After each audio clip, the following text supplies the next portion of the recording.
তাড়াতাড়ি উর্দিটা পড়ো, তোমরাও এইভাবে আয় করতে পারবে। দেখো কি বলেছে, এর আয় বি এর থেকে 10% কম এবং বি এর আয় সি এর থেকে 20% কম।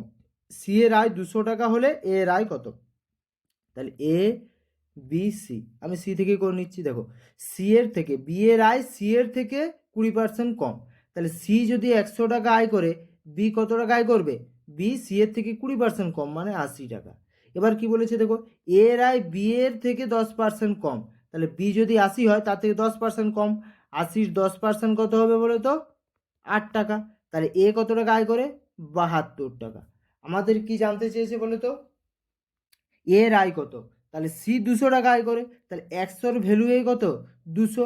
কত গুণ হচ্ছে? দুগুণ হচ্ছে। আমাদের এর আয় জানতে চেয়েছে, এটাও দুগুণ হবে। গণিত 2, 2 4 2 2 4, 2 7 14, 144। সি অপশন রাইট উত্তর।